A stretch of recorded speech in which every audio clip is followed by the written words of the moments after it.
নমস্কার, এডুচর্চার পক্ষ থেকে সকলকে জানাই শারদীয়ার শুভেচ্ছা। আমরা জানি যে sskmsk যে সমস্ত শিক্ষক 60 অপশন নিয়েছেন তারা চরম বিপদের মধ্যে রয়েছেন এবং ভবিষ্যতে কোনো সুবিধা পাওয়া যাবে কি না সে বিষয়ে দারুণ সন্দেহ রয়েছে। আর তারই পরিপ্রেক্ষিতে প্রায় প্রতিদিনই কোর্টে কেস হচ্ছে, উঠছে এবং কেউ কেউ 65 ফিরে পাচ্ছেন। কেননা শিক্ষা দপ্তর বা মিশন কেউই 65 ফিরিয়ে দিচ্ছে না কোনো নতুন অপশন ক্রিয়েট করে বা নোটিফিকেশান জারি করে। একমাত্র কোর্ট কেসের মাধ্যমেই কিন্তু এই অপশন ফিরে পাওয়া যাচ্ছে।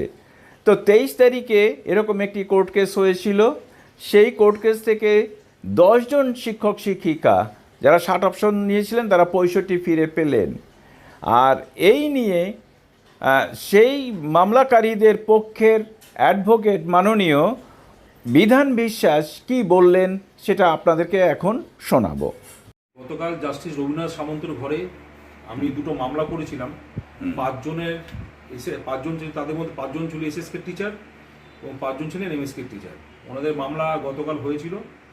এবার জাস্টিস রবীন্দ্রনাথ সামন্ত আমরা যা বলেছি, আমাদের যা বক্তব্য উনি শুনেছেন, শুনে ওনারও আগে দুজন জজ সাহেবের মতো জাস্টিস অভিজিৎ গঙ্গোপাধ্যায় এবং জাস্টিস রাজশেখর মন্ত্রের মতো ওনারও মনে হয়েছে যে এমএসকে বা এসএসকে যারা টিচার আছেন তাদের সাথে অন্যায় হয়েছে। বর্তমান সরকার তাদের প্রতি সত্যি অবিচার করেছেন।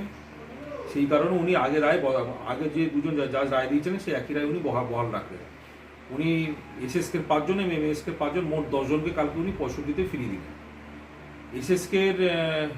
এমএসকে যে 5 জন টিচার তাদের নামে আমি বলে দিচ্ছি। একজন নাম হচ্ছে দেবাশিস ধর, উত্তর 24 পরগনা; শেখ বরজাহান, ঝাড়গ্রাম; বরুণ কুমার রায়, কোচবিহার; প্রণব কুমার অধিকারী, কোচবিহার; নন্দিতা দেবধর, জলপাইগুড়ি। এনারা হলেন সব এমএসকে টিচার।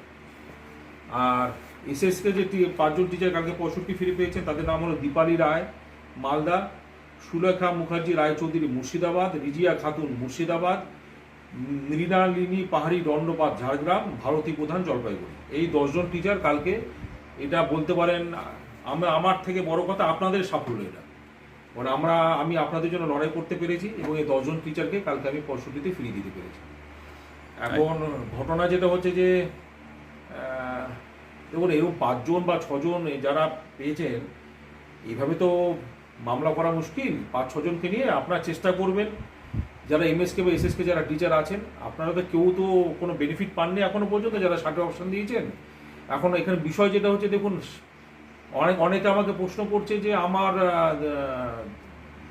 এখনো 10 বছর চাকরি বাকি আছে, কেউ বলছে আমার 6 বছর চাকরি বাকি আছে, কেউ বলছে আমার 12 বছর চাকরি বাকি আছে। এখনই কি আমার মামলা করতে হবে? যদি কেউ মনে করে যে আমার রিটায়ারমেন্ট হতে 28 সালে, আমি 27 সালে যাব, সেটা তিনি নিজের দায়িত্বে আসবে। 27 সালে আসলে তার মামলা কোর্ট নেবে কিনা সেটা ওনাকে নিজেকে দায়িত্ব নিতে হবে।